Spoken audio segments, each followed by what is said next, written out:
我们继续介绍区头屏风马绝技飞刀，借炮10马8步连杀。咱们就快速进入战斗棋局。红方是左右均肯出动子力，黑方挺足，进车前来压制。走到这里，前面呢我们演绎了很多局，黑方最好的走法提前加固中防。如果红方平车吃卒抓马的话，那么在这里得不偿失。本局棋红方采取兵5进1，典型的中炮盘头马。黑方极为容易走错这步棋，如果说急于造进的话，快速上马的话，很容易被红方利用。因为可以重兵的话，现在吃卒吃马，当黑方吃掉的时候，进炮打串，只能跃马而上的话，他平炮一打的话，明显来一个将军，开局抢先控制中路，接下来顺势出车抓炮。顷刻之间呢，红方已经占了2步先手，很明显开局明显占优。好，我们返回来继续来看看今天棋局的走法。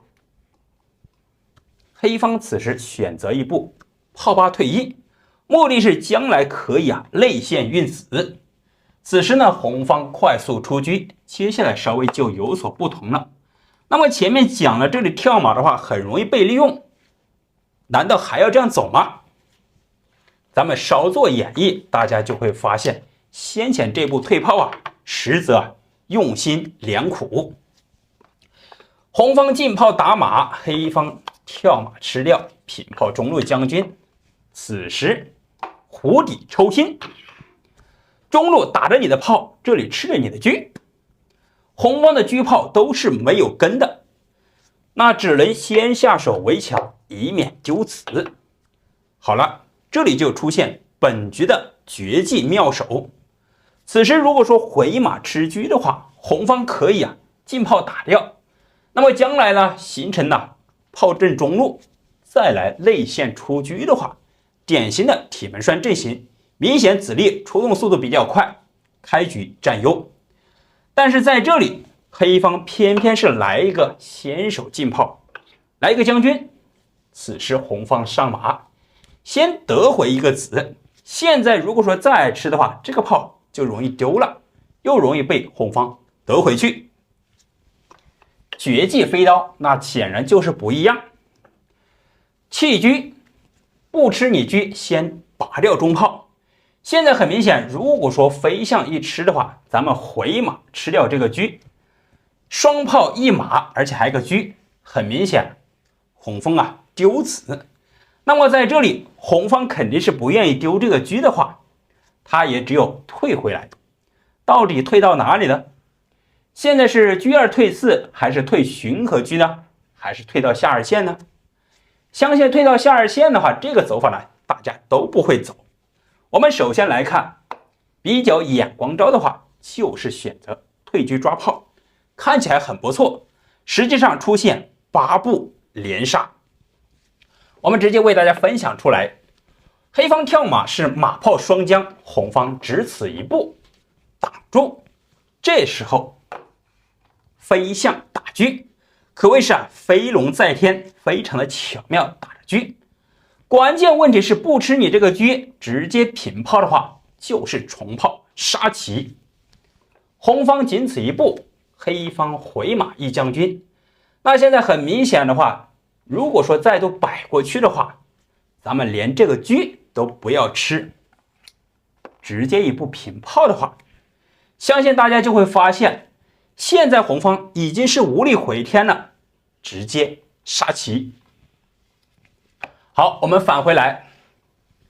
那当然在这里如果说帅5进1呢，这时候咱们借炮10马，使得一手好绝技重炮一将军的话，显然这里来不了，这是一个高调马，再度平炮过来一将军，马后炮只能来中路，借炮10马一将军。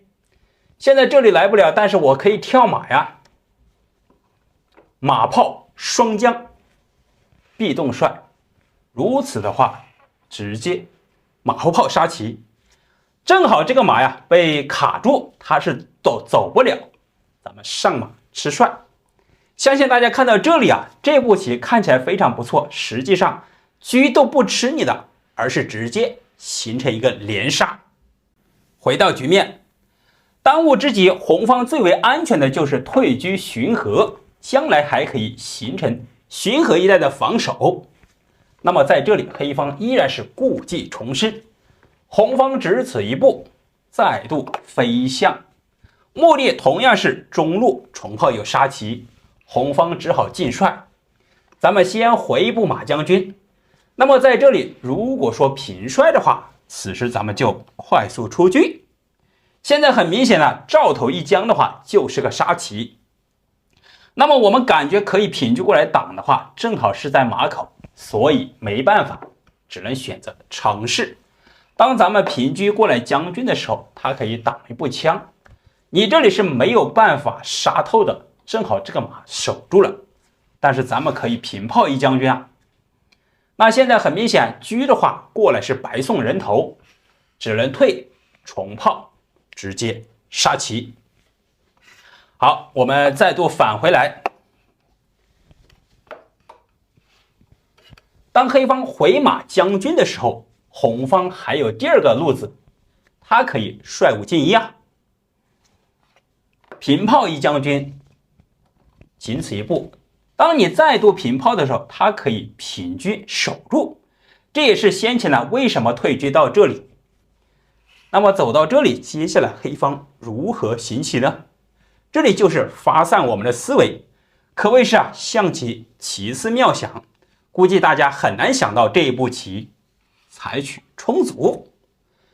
那现在我们就会发现，红方的帅是动不了，将来下一步棋黑方就是平炮，这里形成一将军，你只能过来平车，那这样的话就是白白把车给吃掉了，反而小卒将来还有一定的进攻。红方平车杀掉卒，这步棋不太容易想到，接下来下一步棋啊，可谓是鬼斧神工，估计打破我的脑袋，按在地上摩擦我都想不到。再度来一个弃车，可谓是迎头痛击。我们首先说明红方车是走不开的，因为这里进车就是杀棋。那现在没办法呀，你如果说退车回来形成的看守的话，杀棋。